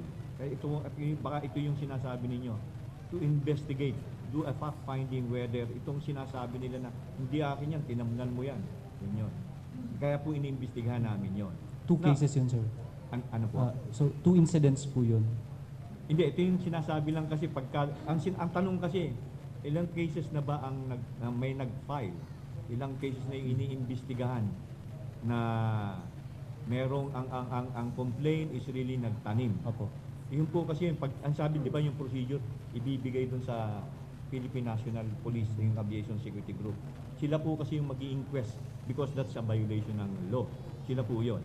Okay, ngayon kung magpapail naman yung tao ng hindi, dinant mo yan eh. Siya din po yung taong yon. Yung on our part, kasi pagka nakikita po namin yon, to be able to erase that particular doubt, kasi naapektuhan yung aming screener, then ang una po namin gagawin dyan is really to find out, ferret out, whether merong basihan yung ina-allege niya. Na, hindi, tinanim mo yan eh. Ganyan, pakatipon. I'm not saying na dapat, kaya nga, for purposes of transparency po, kasi dapat talaga makita natin kung talagang baka naman tama yung ina-allege nung na biktima. Pero yung pong pinailan siya na talagang ikaw ay tinaniman mo ko, ikaw ay nag-extort sa akin ng money. Yun. Ang tingin ko po dapat yung complaint, mayroon pong complainant at isasampay yung complaint na yun sa korte. Doon po yun sa police. Yung sa akin lang po yung sinasabi ko lang dito because of these incidents, kailangan we wanted to find out kung talagang kasama siya. Ang sinabi ko nga po, ang sabi nga po ni Director Balagtas kanina, may mga incidents na in the past na extortion but not necessarily ang involved dun sa extortion ay bala. Kasi ang sinasabi ko ngayon ko lang narinig talaga itong bala-bala na to. But in the past, meron kaming mga na-dismiss na file ng kaso. Administrative po yun kasi may complaint po. General Balagtas, so just to clarify, yung 139 cases this year that resulted to 51. So yung 51 cases na na-file all covered the 139 incidents, sir? Or 51 incidents din lang po? Okay, kaklarify ko lang. Yung 139, those are the reported by OTS in their records na these are live ammunitions. So, in 139, we have only filed 51. Okay. So, we are investigating now the rest. discrepancy. Okay. So, I cannot give you right now the result, but as far as we are concerned, we will be investigating what happened to the remaining balance na out of 139. Kung talagang was it properly turned over to us or where it happened, it stopped. Sir, my final question for Secretary Abaya, sir. So you met with the President Monday, then today you came out to this. I'm just wondering if before coming out today, did you share these pieces of information to the President? And what was his reaction to these findings, sir? Yeah, definitely. What we're sharing with you, of course, it's our duty to keep the President informed. Well, lahat ng statistics, the data, the nature of the complaints, the measures we have undertaken, what plans we have to do to improve the security plan. Yes, we briefed the President, and we continue to brief him. I'm sure he's also monitoring this press con right now, and whatever feedback we get from you later, we will report to him. But going back to your question, parang it's, on your question, yung nag-a-allege na tinamnan, what we could clearly see, there are 3 cases who deny na kanila yung bala or ammo. So I think there should still be a distinction between denying na kanila yon at saka alleging na tinamnan siya. I think there's still a gap there. But what we could clearly state based on our data, there are 3 cases where people deny that the ammunition is theirs.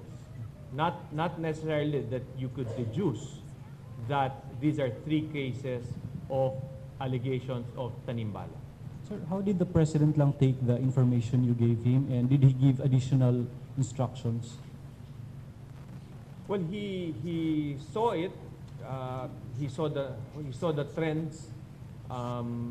He also gave guidance on what particular action should be emphasized. What other, as you know, the president is a very security passionate and oriented person. He also asks us questions on if indeed our procedures are watertight and if there are any loopholes that should be plugged. So that's the usual conversation with the president. Sir, we'll have time for maybe 5 more minutes for questions. So let us know if you have questions. Yeah, Okay, sir. sige. Sir, good afternoon. Jane po from IBC 13. Sir, tatanong ko lang if you are open to the possibility of involving NBI somehow for your investigation. Because ang alam ko parang nag-create na sila ng task force for the Tanim-Laglag-Bala, special task force on that matter. Open ba kayo, sir, for that? Oh yeah, we're very much open. Kasi again, our attitude here, all the support that we could get, all the expertise to thresh out what's happening, we'll gladly inform.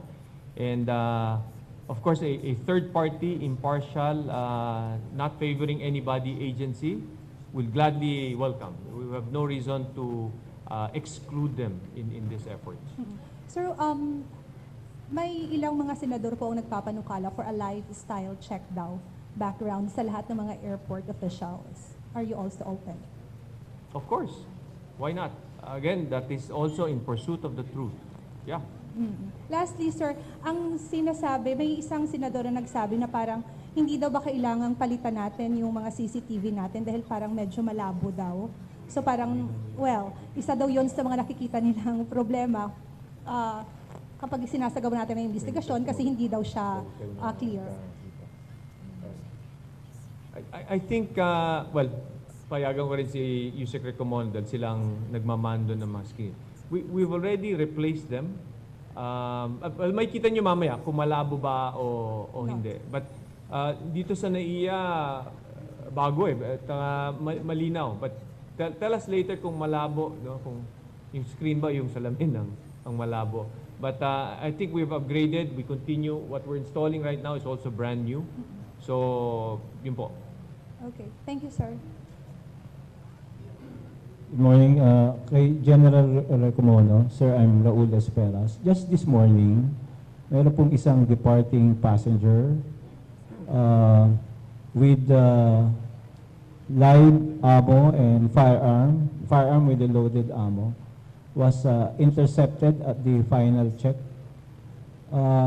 Bakit po nakalusot doon sa initial x-ray at doon po sa final na huli? Baril po ito na may loaded with the 5 live ammo. Kung titingnan po natin yung ating x-ray, ang x-ray po sa final is intended for check-in luggage. Yung ating pong sa initial ay normally sa check luggage to include yung hand carry o yung carry-on po. Okay? So magkaiba po yung ano, no? Well, I'm not saying, kasi depende po yan. Kasi nga, sinasabi ko lang, the equipment is used as a tool to help yung ating screener in finding out or checking whether there is a prohibited or suspicious item inside the luggage. So, yung luggage po, ulitin ko lang po yun. Dalawa yun eh. A check luggage and a carry-on. Kasi yung sa final, yun na lang po yung dala nung tao. Maliit po yun. Maliit. At yung kanyang projection sa sa monitor, mas malinaw po yun. Ngayon, pag nakita niyo po yung dito sa sa initial po, marami po yan kasi sama-sama na siya. Sama-sama na siya. Malaki siya, mas hindi siya mas focus as far as the X-ray camera is concerned. Yun lang po yung explanation doon. But of course, again, yung ano po, yung tao din, yung tao. Dahil sa dami po nun, distraction yun, mga tipong gano'n. Hindi ko po sinasabi na hindi niya dapat, na hindi niya siniseryoso yun. Okay? But at the end of the day, ang talagang effort po talaga dito is dapat ma-detect siya. Okay? Hindi po na-detect dun sa initial. Hindi, kasi yung tinatanong mo po is bakit nagkaroon. Ang ini-explain ko nga po kasi yung machine po, magkaiba. In fact, yung brand din po, magkakaiba. Yung age din po, magkakaiba. Kung ilang taon na yung machine na nandito halimbawa sa initial o nandito sa final. Magkaiba po yun eh. Pero po, based do sa statistics ninyo, most of the apprehension, even single bullet, even 22 caliber, na-check sa initial X-ray. This morning, yung pasahero po na papaalis, 22 caliber firearm loaded with 5 ammunition, live ammunition. Nasa final na po nakita yung barrel. So, ang point ko po sir is kung dala ng pasahero yun nung pumasok siya sa final, sa initial at nasita siya sa final, bakit po hindi nakita doon? Malaki po yun, 22 caliber po, baril po actual. At ba't hindi po nakita? Meron po ba kayong plano na imbestigahan or Definitely red flag ito. So dapat ipapatingnan, sinabihan ko kagad bago pa tayo nagsimula rito. Nirequest ko po si Undersecretary Recomono, i-check kung anong screener dumaan itong taong ito, tingin ko matitrace naman natin. And tanungin siya, imbestigahan siya, o ito may nakita, ito ba ay hindi mo nakita? So if magpalusot-lusot siya, then that's a red flag. Dapat siya imbestigahan mabuti. At and you review, kung tumagal ba itong pasahero to, that is also a red flag. Nakipag-negosasyon ba ito sa initial screening, that is a red flag. So alamin natin at kung anong resulta ko nun, papakita namin sa inyo. so ano niyo po ba? Imbestigahan niyo yung mga tao doon sa initial? General? Opo, kasi kaya nga po, kagaya ng sinasabi ninyo, no, this is now a serious issue. Opo. Kasi nga, bakit nga naman hindi siya? Hindi dapat, ang sinabi ko nga po, kasi in-explain ko lang kanina yung machine, yung difference ng machine. But again, if ang tao ang involved na doon, kaya nga sinasabi po ni Secretary Abaya, will find out if bakit nagkaganon. Diba? Kasi hindi niya nakita eh. Pero kung ang insinuation, pinalusot mo yan, diba?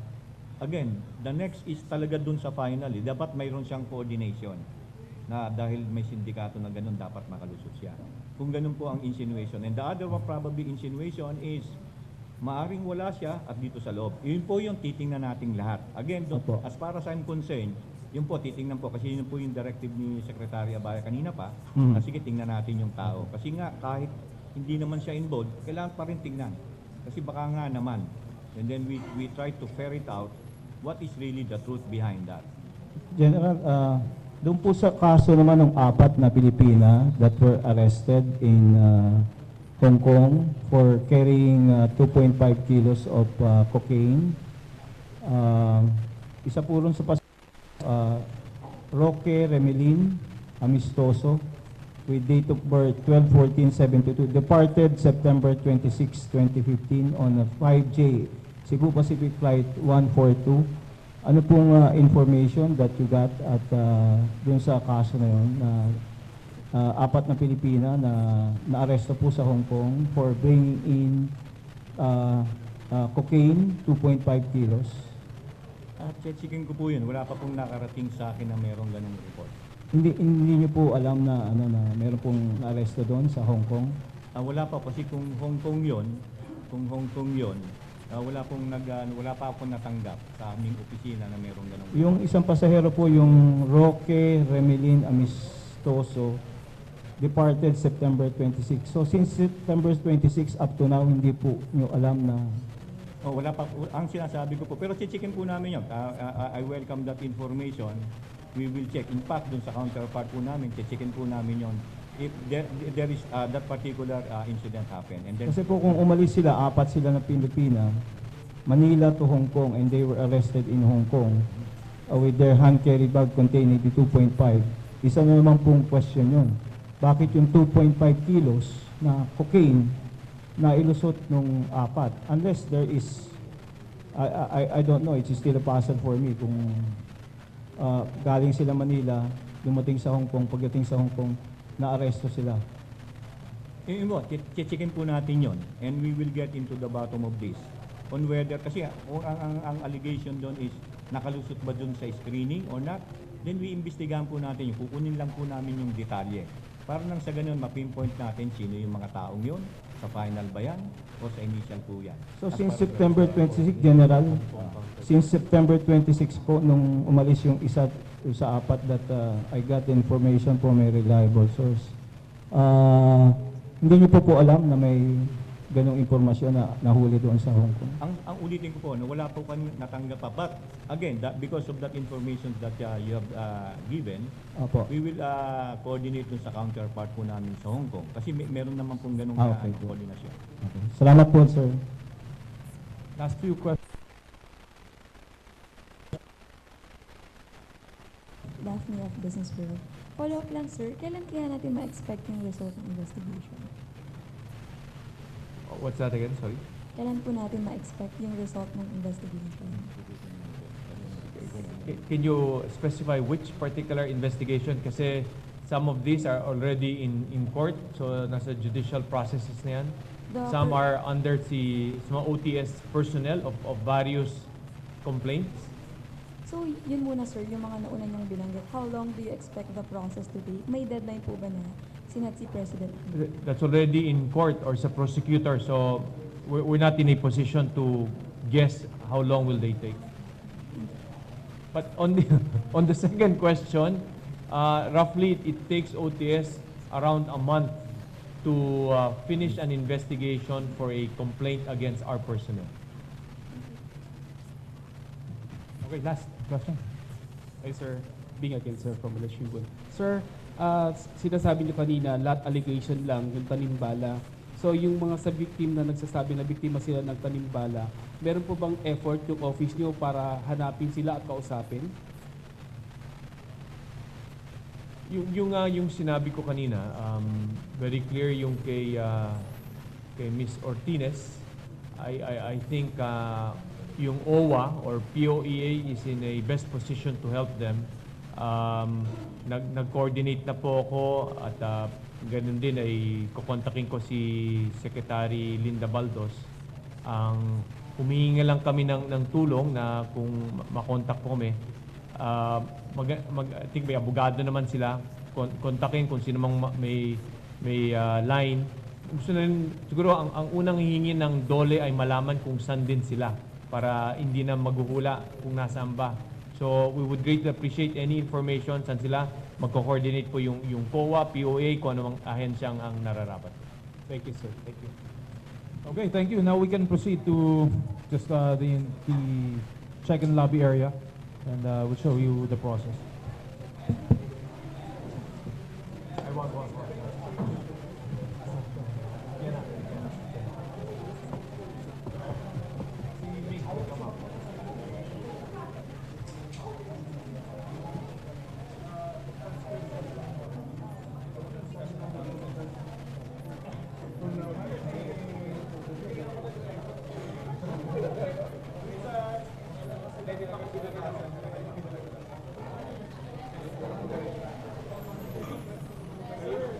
Guys.